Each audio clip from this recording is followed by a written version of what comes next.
Okay, so I believe no, ah, nakakain na kayo ng breakfast, nakapag-toilet break na kayo. So, continuation tayo sa ating topic for this day. So, let me show you Cargo another humidity video and for the ventilation, example of the including testing. humidity and for the sweat of the Rice cargo is a and also hygroscopic of the grain.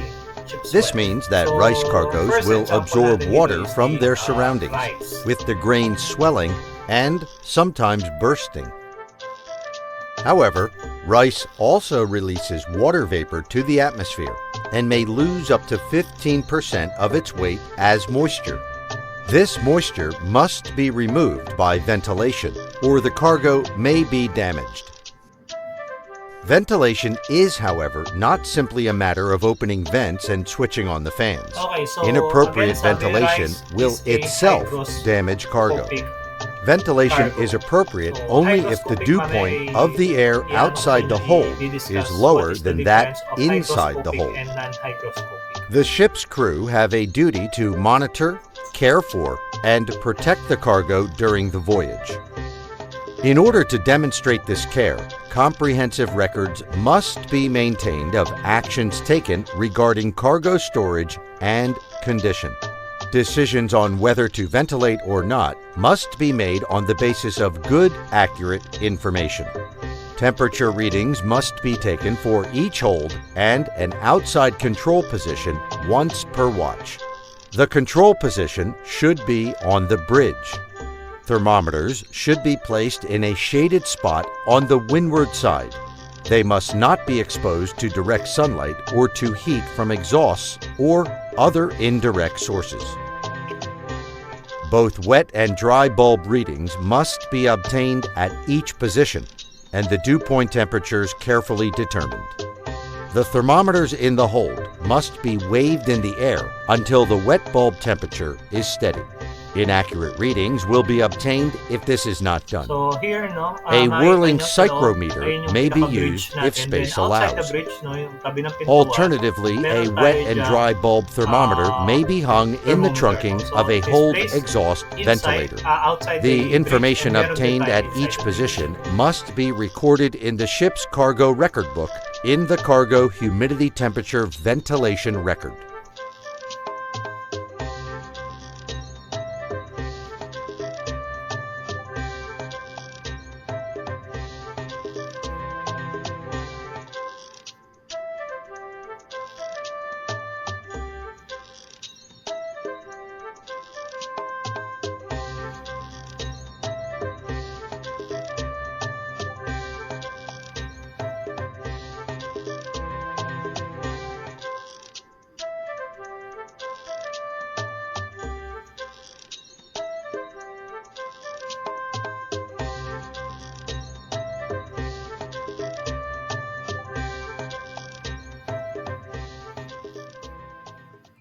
Okay, for the summary, temperature reading must be taken for Cargo each humidity hold and outside ventilation, cargo including position once testing. per watch. So every watch, Rice is a nililis na dapat natin yung hygroscopic grain. observation This natin for means that rice temperature cargoes will absorb and water wet and from dry their bulb surroundings, readings must be with the obtained at grain each swelling location and dew point sometimes temperatures bursting. carefully determined. However, rice also releases water vapor to the atmosphere and may lose up to And of course, 15% ventilate of the its cargo weight if the as dew point of moisture. the outside This air hold moisture is lower than must the be inside. removed by ventilation, or the cargo may be damaged. Ventilation is So, another observation during the holds of heavy weather, steps should be taken to prevent air spray from entering the cargo hold spaces. So, this means suspending the ventilation until the conditions be improved. So, di ba nga meron tayong ventilation fans na binubuksan natin, yung parang bintana. So, when you see that the outside weather is raining, so in order to prevent the water comes inside the cargo hold. So, kailangan i-shut down nyo siya or isarado nyo or suspend the ventilation until the conditions improve. So, in these circumstances, should be log. Isusulat nyo yan sa logbook. No? It is important to appreciate that the ventilation should be carried out during the night if the readings indicate that the ventilation is appropriate. So again, every watch magche-check tayo ng temperature para malaman natin if the cargo is still in a good condition kasi again sabi ko nga pabago-bago yung temperature dahil pabago-bago na position yung vessel natin dahil yung vessel natin ay sailing, tumatakbo. So what to expect? In broad terms, it's often possible to estimate ventilation requirements in advance by considering the climate changes likely to be encountered during the voyage. So the following examples indicate what they may be expect on the passage, but not obviate the need of the detailed monitoring and recording. So this one is another type of our cargo. Another type of our cargo in which it is a non-hygroscopic cargo. So, ano ba yung difference ng hygroscopic cargo and non-hygroscopic cargo? So, hygroscopic cargo, cold to warm climate, if it is a stable cargo, is carried to a warm climate, ventilation will always unnecessary. In some circumstances, ventilation may lead to cargo damage. So, hygroscopic cargo, warm to cold climate, vigorous surface ventilation of the cargo spaces will almost certainly be required due to likelihood of ship sweat developing. While the non-hygroscopic cargo, it is cold to warm climate, ventilation is never required. Cargo sweat is liable if it is occur will come warm moisture comes into contact with the cold cargo. Therefore, holds should usually remain sealed to allow the cargo internal air to warm gradually during the voyage. Non-hygroscopic cargo, warm to cold climate, ventilation is likely irrelevant. The development of the significant ship sweat is very unlikely. So, make it short, the non-hygroscopic cargo and the hygroscopic cargo difference is the hygroscopic cargo, it absorbs the moisture. So, it absorbs the moisture between the rice and the metal. Ano doon yung anong klase sila? Hygroscopic or non-hygroscopic? So for the hygroscopic, it is the rice, no? Kasi nag-a-absorb siya ng moisture. Then the metal, it is the non-hygroscopic kasi hindi siya nag-absorb ng moisture. So, another types of a hygroscopic cargo is also the salt, the sugar, or the wet, the grain. So, sila yung mga nag-absorb ng moisture. While the non-hygroscopic cargo, syempre yung metal, plastics, no? So, yung mga hindi nag-absorb. So, ayun po yung difference ng hygroscopic cargo and non-hygroscopic cargo. So, then, pagdating naman sa ventilation, kung alam nyo naman na nag-a-absorb yung isang cargo, dapat alam nyo rin dapat i-balance yung ventilation nyo. So, pagdating sa ventilation, ano ulit ang gagawin natin? The 3-degree rule. Okay? And the dew point rule. Maliwanag? So, that is the how to maintain how to prevent sweat, no? Para ma-maintain natin yung cargo natin in a good standing condition. Next. Cargo hold humidity, sweat, and ventilation. Control of atmospheric humidity is important to avoid damage to steel cargoes during transit. Relative humidity should be kept below 40% where possible. In any case, it should never be over 60%, as this will lead to increased corrosion of cargoes. Steel cargoes may also be damaged during the voyage by sweat. Sweat is the condensation of water vapor from the atmosphere within the ship's hold. Ship's sweat occurs against the ship's structure, and cargo sweat on the cargo. For example, if a ship loads a steel cargo in a cold climate and proceeds to warm climates for discharge, In this instance, the increase in the outside temperature will have only a very small effect on the temperature of the steel itself. However, any warm external air entering the hold will be cooled on contact with the cargo. If the air reaches its dew point temperature, water droplets will condense on the cargo. This is cargo sweat. When transiting from warmer climates to cold weather with a steel cargo, ship's sweat may occur. In this instance, the ship's hull will be cooled by the outside temperatures. The warm hold air contacting the hull and frames may be cooled below its dew point temperature. Water droplets then condense on the ship's structures as ship sweat. As noted, water condenses out of the atmosphere when it reaches its dew point temperature. At this point, its relative humidity is 100%.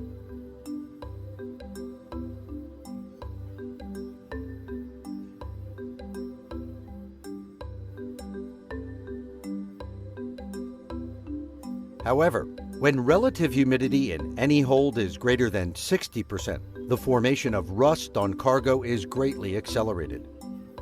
Best practice is to keep relative humidity below 40%. In any case, it should never be allowed to exceed 60% in any hold. This is usually accomplished by ventilation. This may be natural, mechanical, temperature-controlled, or some combination of these. Dehumidifiers are also required where only natural ventilation is available or high-value cargoes are carried. The two rules recommended for use in ventilating steel cargoes during transit are the 3 degrees Celsius rule and the dew point rule. The 3 degrees Celsius rule. In this rule, ventilation is permitted when the dew point of the outside air is at least 3 degrees Celsius below the cargo temperature measured during loading. This rule is recommended for use when it is not possible to use the dew point rule. Dew point rule. Ventilation should only take place when the dew point of the air outside the hold is lower than that inside. In order to determine whether ventilation is appropriate, temperature readings must be taken within the hold and at an outside control point. Temperature readings should be taken at the load port, during the voyage, and at the discharge port. All readings must be recorded in the ship's cargo record book. During the voyage, they must be taken once per watch. The control position should be on the bridge. Thermometers should be placed in a shaded spot on the windward side. They must not be exposed to direct sunlight or to heat from exhausts or other indirect sources. Both wet and dry bulb readings must be obtained at each position and the dew point temperatures carefully determined. The thermometers in the hold must be waved in the air until the wet bulb temperature is steady. Inaccurate readings will be obtained if this is not done. A whirling psychrometer may be used if space allows. Alternatively, a wet and dry bulb thermometer may be hung in the trunking of a hold exhaust ventilator. Dehumidifiers are sometimes used as an alternative to or in conjunction with ventilation procedures. They are most effectively used to control the humidity when steel cargo voyages transit from cold to warmer climates. The dehumidifiers should be run as the temperature rises and warm air enters the holds. Removal of the water from the atmosphere prevents cargo sweat. The effectiveness of dehumidification is dependent upon provision of a constant airflow throughout the hold. Where this is not achieved, dehumidification may not achieve the desired results. Unless they are desiccant type, water collected by dehumidifiers is normally emptied into the hold bilges. These must therefore be pumped out at regular intervals when using dehumidifiers.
Okay, so for the combined cargoes, problems may arise in hygroscopic and non-hygroscopic cargo with the different inherent temperatures are loaded into the same compartment. So their ventilation may requirements may differ, resulting in the damage of one or another product in spite of a normal routines being followed. So as far as possible, hygroscopic and non-hygroscopic should not be bestowed together. So never kayo magko-combine ng cargos kasi bakit? Magkaiba sila ng properties, magkaiba rin sila on how you maintain the temperature inside and outside the air. So yung outside air hindi niyo siya ma-maintain. So mahihirapan kayong i-balance kasi yung isa a yung isa hygroscopic, isa non-hygroscopic. So never ever try to combine a cargos, no? Magkaiba ng properties. So again, meron na tayo hygroscopic, meron tayo non-hygroscopic. So we have also a refrigerated cargo. So refrigerated cargos, it is the frozen cargo, chilled cargo, air-cooled cargo. So for example, meat, butter, poultry, fish, egg, cheese, and fresh vegetables. So again, it is also should maintain with a centigrade of the said 80 negative 80 degrees to negative 120 degrees centigrade. Okay. Then the preparation for the cargo hold. So first, we have the compartment must be clean, dry, free from odor or taint. No? Alam nyo na yan, last discussions discuss din natin yung preparation for the cargo hold. And ulit-ulitin natin no, kasi magkakaiba yan ng properties. Hold must be deodorized with the mild lime agents, lime or ozono. Lime na tinatawag dito yung pwede natin siya gamitan ng ah, lemon, no? Para ma-clean yung ano natin, yung hold natin. So, bilges to be clean, dry, deodorized, sanctions, and check. Dapat daw walang water sa bilge. The insulation and the permanent damage to be checked and repaired and as necessary. No? Yung damage, familiar na kayo sa damage. No? Yung pinang-ano natin sa ilalim, yung pinang-hihiwalay din natin sa kada cargo no? Para hindi mag-move. And also scuppers to be cleaned. Scuppers, ito yung pinakatakip sa ating drainage. No? Dapat malinis daw yung takip ng scuppers natin. Bakit kailangan natin ng scuppers? Para just in case hindi natin dapat patuloyin yung tubig overboard, kailangan natin ng scuppers. So, brain traps to be checked, tested, and refilled. Thermometers to be in position, ventilator plugs in position and tightly wedged, and drain pipes to be tested to ensure that they are not choked and not leaks on the other joints. And the pre-cooling of the compartment must be also checked. The compartment should be cooled down prior to loading to the temperature slightly lower than the transit temperature. Of course, hindi kayo pwede maglalagay ng isang uh, refrigerated cargo na mas mababa doon sa cargo itself. Bakit? Siyempre, pwede yan mag-melt. And kapag nag-melt yan, again, madideform or mawawala na dun sa minemaintain yung centigrade na dapat kailangan ng isang cargo. So again, no, the compartment should be cooled down prior to the loading to a temperature slightly lower than the transit temperature. So damage slate to be compartment should also be cooled down, otherwise it is stain the cargo.